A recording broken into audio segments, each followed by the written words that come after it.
ببلش فيلمنا من فيليب ومساعدته ميغالي عم يعملوا مقابلات لتوظيف شخص يهتم بفيليب المقعد، بس ولا واحد كان يلفت نظر فيليب، ما عجبوه ابدا. لحتى بفوت دريس ومعه ورقه للشؤون الاجتماعيه مشان الاعانه، ولازم يكتب انه ما بينفع للشغل ويوقع عليها فيليب لحتى يوافق مكتب الشؤون الاجتماعيه ويعطيه الاعانه. طريقته كانت وقحه وبس بده التوقيع ويمشي، وبيتغزل شوي بميغالي. فيليب بيعجبه دريس وبيقول له تعال بكره لوقع لك الورقه. بيروح على بيته بده يتحمم، بفوتوا عليه اخواته الصغار. بذكرنا بحمام السوق. بينادي لمينا اخته الكبيره وبقلعوهن لبرا. بيستنى امه لتيجي على الشباك، وبشوف اخوه اداما نازل من سياره عصابه مخدرات، وبيساله وين كنت، بيقول له بالمدرسه. المهم بتيجي امه وبيعطيها بيضه سرقها من بيت فيليب. بتعصب عليه وبتقول له وينك من 6 شهور، بيقول لها كنت بمنطقه بعيده. بتقلعه من البيت لانه عامله فندق، وبيسهر طول الليل مع رفاق السوق وبيقضيها دخان واكل. اليوم الثاني بيرجع دريس لعند فيليب مشان ياخذ الورقه ويطلع. تستقبله ايفون المسؤوله عن كل شيء بالبيت. عرفته على البيت وبتقول له على روتين فيليب اليومي، وبتاخده على غرفته ودهشته من الحمام والفرق بين حمام السوق تبعه وهذا الحمام. المهم بتاخده لعند فيليب وبيعطيه الورقه موقعه وبيعرض عليه الشغل. بيقبل دريس، وفيليب بيقول له ما رح تتحمل اسبوعين، يعني نوع من انواع التحفيز لانه فيليب معجب بدريس. بيجيب اغراضه وبيتعلم كيف بده يحرك جسم فيليب وكل عضله بجسمه مشان ما يصير معه تجلطات، وكيف يحطه على الكرسي. تصعب الامور على دريس من البدايه لما بيعرف انه بده يلبسه جراباته،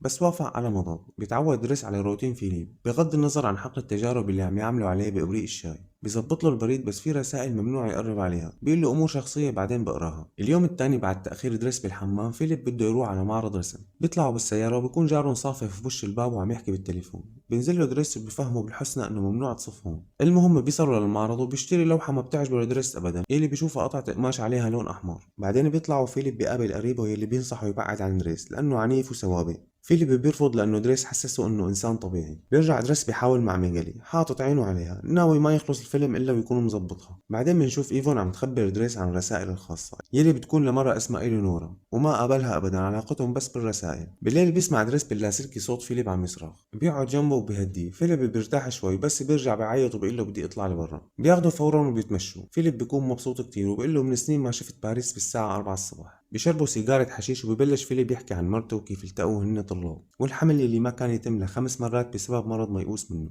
وبعدين تبنوا إليسا، وحبه للرياضة والقفز بالمظلة اللي كان سبب شلله الدائم بسبب عاصفة مفاجئة. وقع وانكسرت فقرتين من عموده الفقري. بعدين بيتذكر انه دريس قدر يكمل الشهر اللي قال له عليه اول ما تقابل، وهيك صار تعيينه رسمي ونظامي. وبيقول له يرجع البيضة اللي سرقها لأنه هدية من مرته. اليوم الثاني بيروح دريس وبيسأل أخته مينا عن البيضة، ما بتعرف وبتتخانق معه لأنه ما عم يرد على تليفوناتها. بعدين بنشوف أخوها أداما يلي كان محبوس لأنه مسكوا معه مخدرات. بنشوف دريس بيكون موجود، وفيلم عم يقول لميغالي تكتب رسالة لإلينور. بياخد رسالة من رسائل إلينور وبيطلع فيها رقمها، وفورا بيتصل عليها وبيعطي فيليب الجوال للرافض رفض قطعي يحكي معها، وبس يسمع صوتها ببلش يتشجع ويحكي. وبيطلع دريس وميغالي وبيتركوه ياخذ راحته بالحكي. اليوم الثاني فيليب بيقول له لدريس انه ورطه، وإلينور بدها صورته.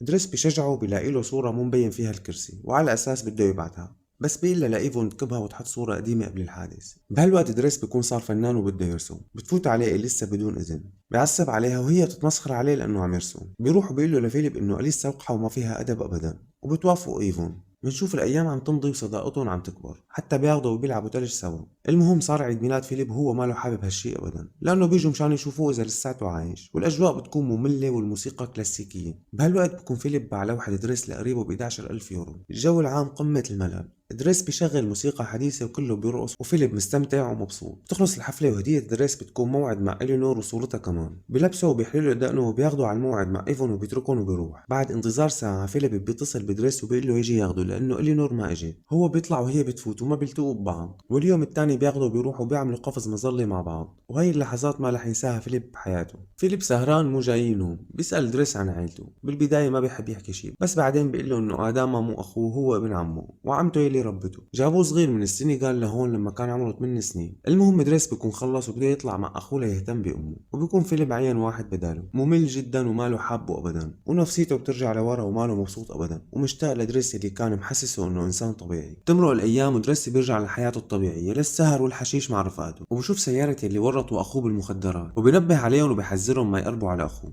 وبيضل يدور على شغل، وبيشتغل بالاخير شوفير. بنرجع لفيليب اللي ماله طايقه ابدا لهالزلمه، ودائما عصبي، وغياب دريس عنه حسسه باعاقته. ايفاني بتحكي مع دريس وبتقول له يجي فورا لانه حاله فيليب صعبه كتير. فعلا بيجي وبياخده وبيمشيه شوي وبيحلل له لانه بيهتم فيه، وبيرجع تاني يوم لعنده بيلبسه وبيجهزه وبياخده على المطعم وبيعطيه البيضه اللي سرقها، وبيتمنى له التوفيق وبيتركه وبيطلع. فيليب ماله عرفان شو القصه ولا مين عم يستنى. بتيجي إلينور اللي بفرح بشوفتها. دريس من برا بودع فيليب، وفيليب السعادة واضحة على وشه. اللي عمله دريس كان بقمة الروعة، عامله كإنسان طبيعي وما حسسه بإعاقته أبدا. وبينتهي فيلمنا والسلام.